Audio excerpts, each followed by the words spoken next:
Hi అండి. ఈరోజు video వచ్చి మన మెగాస్టార్ చిరంజీవి గారి గురించి. ముందుగా మీకు అందరికీ ఒక విషయం కూడా చెప్పాలి.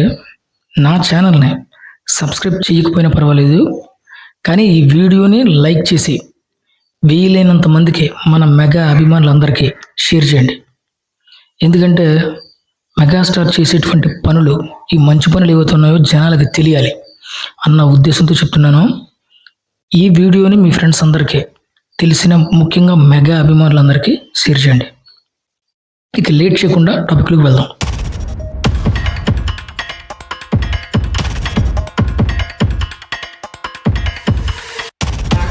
ఈ సమాజంలో చాలామంది లక్షాధికారులు, కోటీశ్వరులు కూడా ఉంటారు. కానీ సమాజానికి ఏదైనా చెయ్యాలి అనిపించేటువంటి మనుషులు చాలా తక్కువ మంది మాత్రమే ఉంటారు. అలాంటి వాళ్ళల్లో మెగాస్టార్ చిరంజీవి గారు ఫస్ట్ ప్లేస్లో ఉంటారు. మీకు తెలుసా, మెగాస్టార్ చిరంజీవి గారు తన రెమ్యూనరేషన్లో 40% వరకు ఈ సమాజానికే, అంటే సినిమా కార్మికుల కోసం కానీ, లేకపోతే సోషల్ సర్వీసు చేసేటువంటి చారిటీల కోసం కానీ ఖర్చు పెడుతున్నారన్న విషయం ఎంతమందికి తెలిసి చెప్పండి. அவங்க சம்பாதிச்சதுல ஐ திங்க் ஒரு 30-40% இண்டஸ்ட்ரிக்கே கொடுத்துருப்பாங்க. మంచి చెడు రెండూ ఉంటాయి. చెడు జనాలకు తొందరగా వెళ్తుంది, కానీ మంచి అస్సలు వెళ్ళదు, కనబడదు కూడా. అలాగే చిరంజీవి గారు చేసేటువంటి మంచి పనులు ఒక్కటంటే ఒక్కటి కూడా ఈ మీడియా చెప్పదు. కానీ ఆయనకు సంబంధం లేని విషయాల్లో పని కట్టుకుని నెగిటివిటీ చేసేటువంటి వారి మీద ఫోకస్ పెట్టి వాళ్ళని హైలైట్ చేసి చిరంజీవి గారిని డిఫేమ్ చేయడానికే చూస్తూ ఉంటుంది ఈ మీడియా. రీజన్ ఏంటంటే ఈ ఎకోసిస్టమ్ అంతా ఒక వర్గం చేతిలో ఉండిపోయింది కాబట్టి. చిరంజీవి గారు బ్లడ్ బ్యాంక్, ఐ బ్యాంక్ పెట్టారు, ఎంతోమంది ప్రాణాలను కూడా కాపాడుతున్నారు, కానీ ఒక్కరు కూడా దాని గురించి మాట్లాడరు. అలాగే ఎంతోమందికి ఆయన ఎన్నో విధాలుగా ఆదుకుంటున్నారు. అలాగే ఎవరైనా ఇబ్బందుల్లో ఉంటే ఆ విషయం చిరంజీవి గారికి తెలిస్తే వాళ్లకు ఫోన్ చేసి వాళ్ళని పిలిపించుకుని వాళ్ళకి ధైర్యం చెప్పి వాళ్ళకి హెల్ప్ చేస్తారు. కానీ వీటి గురించి ఒక్కరు కూడా రాయరు, ఒక్కరు కూడా మాట్లాడరు. ఈవెన్ హెల్ప్ చేసిన వాళ్ళు కూడా చాలామంది బయటకు వచ్చి చెప్పరు, ఎక్కడో కొంతమంది మాత్రమే మాట్లాడతారు. అటువంటప్పుడు ఆయన చేసేటువంటి మంచి పనులు బయటకు వస్తాయి. చిరంజీవి గారికి హెల్పింగ్ నేచర్ ఉంది కాబట్టి ఎవరైనా సరే ఆపద వస్తే టక్కున మెగాస్టార్ చిరంజీవి గారి ఇంటికే వెళ్తారు. ఎగ్జాంపుల్గా చెప్పుకుంటే చాలానే ఉన్నాయి. అందులో మీకు కొన్ని నేను ఇప్పుడు గుర్తు చేస్తాను. యాక్టర్ పొన్నంబలం, చాలామందికి గుర్తుండే ఉంటుంది. ఈయన తమిళ నటుడు. చిరంజీవి గారి సినిమాల్లో కూడా యాక్ట్ చేశారు. ఆయన అనారోగ్యంతో బాధపడుతూ చిరంజీవి గారికి ఫోన్ చేస్తే ఏమైనా హెల్ప్ చేస్తారేమో అన్న ఉద్దేశంతో చిరంజీవి గారికి ఫోన్ చేశారు. చిరంజీవి గారు వెంటనే చెన్నైలో ఉండేటువంటి అపోలో హాస్పిటల్కి చేర్పించి 40 లక్షల రూపాయల బిల్లును కట్టారు. ఈ విషయం పొన్నంబలం గారే చెప్పారు. అయినా సరే ఈ విషయాన్ని మీడియా ఎక్కడ కూడా ప్రసారం చేయలేదు. మెగా అభిమానులు మాత్రమే సోషల్ మీడియాలో అక్కడక్కడ సర్క్యులేట్ చేశారు తప్ప ఈ విషయం నిజానికి ఆయన చెప్పకపోతే ఎవరికి తెలుస్తుంది చెప్పండి. అలాగే ప్రసాద్ బాబు గారు తెలుసు కదా, ఈయన ఒకానొక సందర్భంలో, అంటే ఇప్పుడు అనుకున్నారు ఇంకా 80sలో చిరంజీవి గారు అప్పుడప్పుడే ఎదుగుతున్న టైం అది. ఆ టైంలో ప్రసాద్ బాబు గారు చిరంజీవి గారి దగ్గరికి వెళ్ళి, నేను ఇలా ఇబ్బందుల్లో ఉన్నాను, నాకు 1 లక్ష రూపాయలు కావాలి అని అడిగారట. దానికి వెంటనే చిరంజీవి గారు ఒక్క క్షణం కూడా ఆలోచించకుండా వెంటనే 1 లక్ష రూపాయలు ఆయనకి ఇచ్చి పంపించారు. ఆ రోజుల్లో ఈ 1 లక్ష రూపాయలు అంటే ఈ రోజుల్లో అది కోటికి పైమాటే. ఇలా ఎవరు చేస్తారు చెప్పండి. అలాగే ఒక డాన్స్ మాస్టర్, చిరంజీవి గారితో పనిచేసినటువంటి ఆ డాన్స్ మాస్టర్ ఆర్థిక ఇబ్బందుల్లో ఉన్నారని తెలుసుకుని ఆయన పిలిపించుకుని చెక్కులు ఇచ్చి పంపించారు. అలాగే ఒక అభిమాని అనారోగ్యంతో పోరాడుతున్నాడు అని తెలుసుకుని, నిజానికి ఆయన ఎప్పుడు చనిపోతాడో ఆయనకే తెలియదు, అలాంటి అభిమానికి ట్రీట్మెంట్కి కావాల్సినటువంటి ఖర్చు మొత్తం ఆయనే భరించి ఆ అభిమానిని బతికించుకున్నారు. అదేవిధంగా ఒక జర్నలిస్ట్ ఆర్థిక ఇబ్బందుల్లో ఉన్నారని తెలిసి హాస్పిటల్ ఖర్చులు కూడా కట్టాలని పరిస్థితుల్లో ఉన్నారని తెలుసుకున్న ఆయన హాస్పిటల్ ఖర్చు మొత్తం ఆయనే భరించారు. ఇది ఎంతమందికి తెలుసు? ఇలాంటివి ఆయన జీవితంలో చాలానే ఉన్నాయి. ఇక చారిటీలు చేసినటువంటి దానాల గురించి ఇంకా లెక్కే లేదు, కానీ ఇవేమీ ఆయన చెప్పుకోరు. కానీ నాకు అర్థం కాదు ఏంటంటే, రూపాయి దానం చేసిన వాడు పదే పదే చెప్పుకుంటాడు. అలాగే చేసే దానం చిన్నదైనా సరే కొన్ని 100 సార్లు చెప్పుకుంటాడు. పెద్ద పెద్ద డైలాగులు కొడతారు కూడా. ఈ సమాజంలో 100 కోట్లు ఆస్తులు సంపాదించినటువంటి పొలిటికల్ లీడర్స్ కూడా వాళ్ళ రాజకీయాల్లో రాకముందు, పదవులు రాకముందు వాళ్ళ జీవితం అద్దె కట్టుకోవడానికి డబ్బులు లేని పరిస్థితుల్లో ఉండి, ఇంకా చెప్పాలంటే కొందరు బ్యూటీ పార్లర్స్, ఇంకొంతమంది చిన్న చిన్న షాపులు నడుపుకునేవారు. ఇంకొంతమంది అయితే లెక్కర దుకాణాలు కూడా నడిపేటువంటి ఉన్న వాళ్ళు ఉన్నారు. కానీ ఈరోజు అధికారంలోకి వచ్చిన తర్వాత రూపాయి దానం చేయకపోయినా సరే మెగాస్టార్ చిరంజీవి గారిని అంటారు, పవర్ స్టార్ పవన్ కళ్యాణ్ గారిని కూడా అంటూ ఉంటారు. వాళ్ళ మీద ఫోకస్ పెట్టి సంబంధం లేని వాటిల్లో చిరంజీవి గారిని పవన్ కళ్యాణ్ గారిని చూపించి వాళ్ళని డిఫేమ్ చేస్తూ ఉంటుంది ఈ మీడియా. ఇప్పుడు ఇవన్నీ ఎందుకు చెప్తున్నానంటే చిరంజీవి గారి మీద అలాగే పవన్ కళ్యాణ్ గారి మీద లేనిపోని రాతలు రాసి అలాగే పిచ్చి పిచ్చి కోతలు కోస్తూ ఉంటే అటువంటి వ్యక్తులని మీడియా ముందుకు తీసుకొచ్చి వాళ్ళని హైలైట్ చేయడానికి చూస్తున్నారు ప్రస్తుతం ఉన్నటువంటి మీడియా. అంతే తప్ప చిరంజీవి గారు పవన్ కళ్యాణ్ గారు చేసినటువంటి మంచి పనుల గురించి ఒక్కటంటే ఒక్కటి కూడా చెప్పడం లేదు. వీళ్ళు చేసినటువంటి మంచి పనుల గురించి తెలుసు కూడా కొంతమంది కావాలనే పని కట్టుకుని వాళ్ళ మీద నెగిటివిటీ స్ప్రెడ్ చేస్తూనే ఉన్నారు. అలాంటి వాళ్ళను మీడియా ముందుకు తీసుకొచ్చి ఈ మీడియా వాళ్ళు కూడా పబ్బం గడుపుతున్నారు. మాట్లాడితే చిరంజీవి గారు ఏం చేశారు, చిరంజీవి గారు ఏం చేశారు అని వాగి ప్రతి ఒక్కడికి చెప్తున్నాను. మీరు అడగాలనుకుంటే డైరెక్ట్గా ఉమ్మడి రాష్ట్రాలుగా ఉన్నటువంటి తెలంగాణ ప్రభుత్వాన్ని కానీ లేకపోతే ఆంధ్రప్రదేశ్ ప్రభుత్వాన్ని కానీ అడగండి. వాళ్ళు చెప్తారు లెక్కలతో సహా విపత్తు సమయంలో వాళ్ళు ఎలాంటి దానాలు చేశారనేది.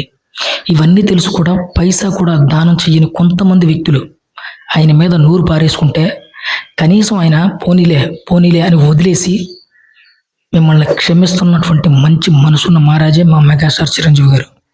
మీకు ఇంకా బెస్ట్ ఎగ్జాంపుల్ చెప్పాలంటే రీసెంట్గా ఆయన పేరు యూజ్ చేస్తూ ఆయన మీద కక్ష సాధింపు చర్యగా ఆయన మీద పని కట్టుకుని నెగిటివిటీని స్ప్రెడ్ చేసేటువంటి వ్యక్తులను కూడా ఆయన వదిలేశారు. కానీ ఆయన ఫ్యామిలీ మెంబర్స్ అయినటువంటి ఇంట్లో ఉన్నటువంటి ఆడవాళ్ళను కించపరుస్తూ వీడియోలు చేస్తున్నప్పుడు ఆ వ్యక్తులను భయపట్టాలనే ఉద్దేశంతో ఒక చట్టాన్ని తీసుకొచ్చారు. అయినా సరే మారలేదు, నెగిటివిటీ స్ప్రెడ్ చేస్తూనే ఉన్నారు. ఆ చట్టాన్ని అనుసరించి పోలీసులు వాళ్ళని అరెస్ట్ చేస్తే చిరంజీవి గారు వాళ్లకు ఫోన్ చేసి వాళ్ళని ఏం చేయొద్దు, వాళ్ళ భవిష్యత్తు పాడైపోతుంది, జస్ట్ క్లాస్ తీసుకుని వదిలేయండి అని చెప్పి వాళ్ళని వదిలేయమన్నారు. అలాంటి బోలా శంకరుడు మా మెగాస్టార్ చిరంజీవి గారు.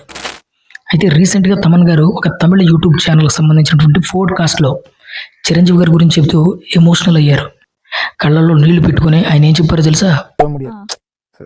భయంకర ఎమోషనల్ వెల్కమింగ్. చిరంజీవి గారి దగ్గర నుంచి చూశారు కాబట్టి ఈయన స్వభావం ఏంటి ఎంత మంచోడా చాలా మందికి తెలియదు. చిరంజీవి గారి గొప్ప మనసు గురించి ఆయన దూరంగా చూసి ఏదో అనుకుంటారు.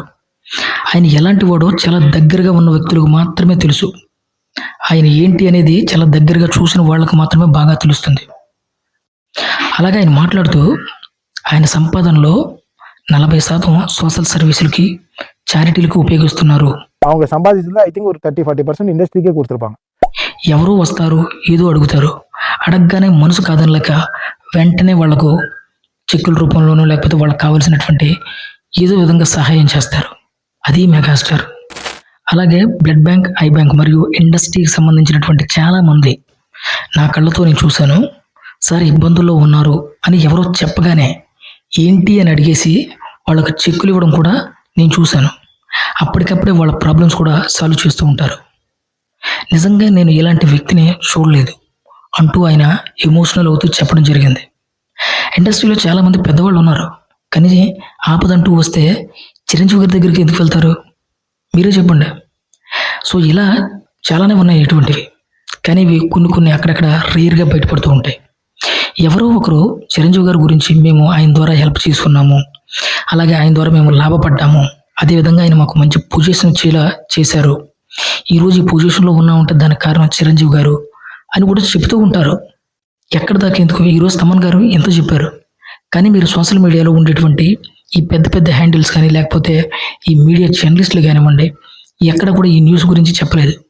ఎందుకు చిరంజీవి గారు అంటే ఇంత కక్ష సాధింపు చర్య మీకు? ఈ న్యూస్ కూడా అక్కడక్కడ సోషల్ మీడియాలో ఉండేటువంటి మెగా ఫ్యాన్స్ వాళ్ళు సర్క్యులేట్ చేస్తేనే తెలిసిందే, కానీ అందరికీ తెలియదు కదా. ఎంతసేపు ఇండస్ట్రీలో ఇది జరిగింది, దీనికి చిరంజీవి గారిని ఎలా లింక్ చేయాలి, చిరంజీవి గారిని ఎలా బ్లేమ్ చేయాలి అని చూస్తారే తప్ప ఆయన గురించి కొన్ని మంచి విషయాలు బయటకు వచ్చినప్పుడు అరే ఇవి వైరల్ అవుతాయి, వీటిని మనం ఎందుకు ప్రొజెక్ట్ చేయకూడదు అని ఆలోచించరు. అసలు ఎంతసేపు ఆయన్ను డిఫేమ్ చేయడానికే చూస్తారు. ఈవేళ చిరంజీవి గారికి కోట్లాది మంది అభిమానులు ఉన్నారు. 2 తెలుగు రాష్ట్రాల్లోనే కానీ ప్రపంచం నలుమూలలా ఆయన చూసి ఆయన సినిమాలు చూసి ఇన్స్పైర్ అయిన వాళ్ళు చాలామంది ఉన్నారు. ఎంతోమంది డాక్టర్లకు, యాక్టర్లకు, IAS మరియు IPS అధికారులకు ఆయనే రోల్ మోడల్. త్రివిక్రమ్ గారు ఒక స్టేజ్ మీద మాట్లాడుతూ చిరంజీవి గారు లాంటి ఒక గొప్ప వ్యక్తి, ఒక మంచి నటుడు, ఇలాంటి వ్యక్తి కనుక సినిమా ఇండస్ట్రీలో లేకపోతే నిజంగా చాలామంది తప్పుదారి పెట్టేవాళ్ళు అని ఆయన మాట్లాడారు. ఇది అక్షరాల నిజం. నిజ జీవితంలో సాధ్యమయ్యేలా ఆయన చూసి ఇన్స్పైర్ అయ్యి ముందుకు వెళ్ళారు. సక్సెస్ అయ్యి మంచి పొజిషన్లో కూడా ఉన్నారు. ఒక ఐఏఎస్ అధికారులు కానివ్వండి, లేకపోతే ఐపీఎస్ అధికారులు కానివ్వండి, లేకపోతే ఒక డాక్టర్స్, లేకపోతే ఒక కమెడియన్, లేదా ఒక యాక్టర్, ఒక హీరోయిన్, ఒక హీరో, ఒక డైరెక్టర్, ఇలా ఎవరైనా సరే మీ ఇన్స్పిరేషన్ ఎవరైనా అడగండి, టక్కున చెప్పే ఆన్సర్ ఒక్కటే, చిరంజీవి గారి పేరు చెప్తారు. నిజంగా తమన్ గారు చెప్పినట్టు చిరంజీవి గారు the man of heart. Is man of arts. నిజంగానే ఆయన గొప్ప మనసు. ఈ విషయం చాలా మందికి తెలియదు. ఇలాంటివి బయటకు వచ్చినప్పుడు ఖచ్చితంగా జనాలకు చెప్పే ప్రయత్నం చెయ్యాలి మీడియా. చిరంజీవి గారు ఇంటికి వెళ్ళి భోజనం చేస్తారు, కానీ ఆయన గురించి మంచి విషయాలు ఎవ్వరూ చెప్పరు. ఆయనతో సంబంధం లేని విషయాల్లోకి ఆయన చేర్చి విసంకెక్కే ప్రయత్నాలు చేస్తారా తప్ప ఒక్కటంటే ఒక్కటే, ఒక మంచి వీడియోని కూడా షేర్ చేద్దాం, లేదా నలుగురికి మంచి చెప్దాం అన్నది ఉండదు ఈ మీడియాకి. ముఖ్యంగా ఈ ఎకో సిస్టమ్కి ఒక వర్గం చేతిలో ఉండిపోవడం వల్ల. కాబట్టి మెగా ఫ్యాన్స్ అందరికీ చెప్పేది ఏంటంటే, ఈ వీడియోని ప్రతి మెగా అభిమానికి షేర్ చేయండి. నా ఛానల్ సబ్స్క్రైబ్ చేయకపోయినా పర్వాలేదు, మళ్ళీ చెప్తున్నాను, ఈ వీడియోని లైక్ చేయండి, 10 మందికి షేర్ చేయండి. ప్రతి మెగా అభిమానికి ఈ వీడియో చేరేలా చేయండి. మీరు తప్పుగా అనుకోవద్దు, నా వీడియోలు మాత్రమే అనుకున్నారంట. మెగాస్టార్ గురించి మంచి వీడియోలు ఎవరు చేసినా సరే ఆ వీడియోని వీలైనంత త్వరగా వీలైనంత మందికి షేర్ చేయండి. ప్రతి అభిమానికి తెలియాలి.